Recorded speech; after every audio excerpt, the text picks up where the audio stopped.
So we are a bit late with this one, unfortunately. The mouse turned up after I went away on holiday, but it was nice to come back to a gaming mouse to take a look at. Now, RAWM sent this one through, and it's called the SH-01 PRO. In the box, you can find the mouse itself, which is incredibly lightweight. You've got some instructions, some grip tape, a USB Type-C cable to plug it into your PC to use and charge, and a 1K dongle. They can also supply separately an 8K polling rate dongle, which for some reason is an additional £4 on the RAWM shop website.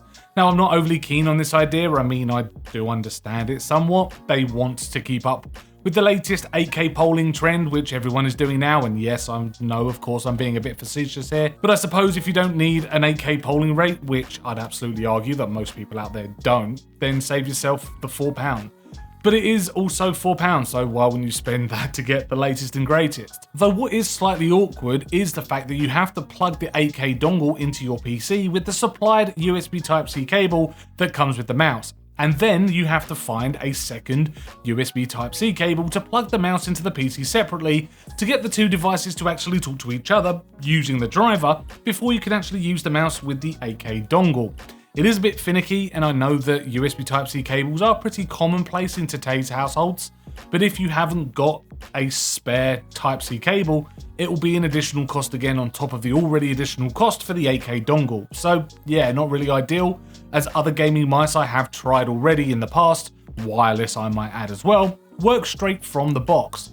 Now I'm looking at you, Attack Shark, and the card is in the corner if you want to check out that review. The RAWM SH-01 is a pretty small lightweight offering that RAWM claims sits around 55 to 57 grams. Now weighing it though, I did get 56 grams on mine here, which still falls within the range that RAWM are claiming, but it's not at the lightest side of the scale. It's got 6 buttons, with a left and right click, a middle mouse click, a scroll wheel which actually feels quite nice and accurate inside of games, and has a really solid incremental scrolling, and 2 side buttons for your thumb.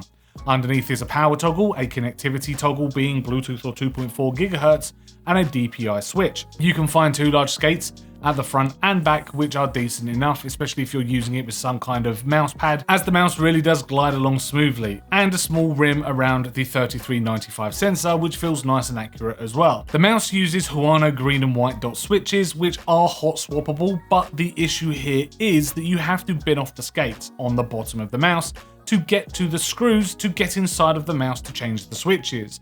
So not only are you changing your switches, you'll also need to replace the skates as well, which I think is a little bit counterintuitive, though you do get some spare skates in the box. The included switches are a nice feeling and have a nice clicky texture and good actuation return. The mouse is covered in what's called ice coating, but more on that in a moment, and overall its size is pretty small, so expect to adopt some kind of clawish grip here. Inside of the RAWM app, everything is laid out over 4 menus, so there's no real way of getting lost.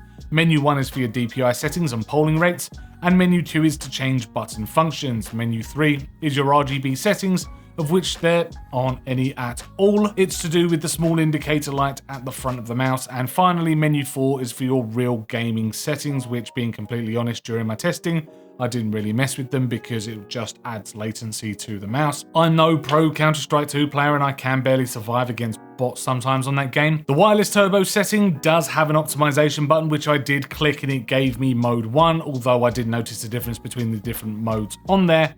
And there is also an online driver as well if you didn't want to install anything on your desktop, which is nice.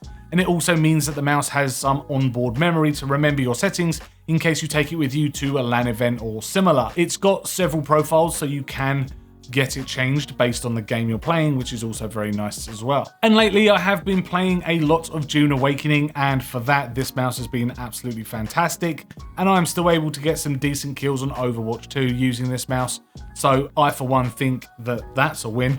In terms of size, coming from my usual Logitech 502X, card in the corner for that one, I had to get used to the size, but after adopting more of a claw grip here, it helped with movement and accuracy somewhat. I'd also advise using the included grip pads as well, as I'm not usually one who needs them myself. This mouse did feel a bit slippery though at times, I must admit, and a bit of extra grip here wouldn't go amiss. It's got a track speed of 750 IPS, 50G of acceleration, and a 300 mAh battery, which I would have liked to have seen a little bit higher, but then more weight gets added, and to be honest, It's no sweat getting this thing charged quickly, and it lasts for a really long time. Overall though, not a bad mouse at all. I've seen it for £45 on the RAWM website, which is cheaper than third-party sellers, which is a great thing to see.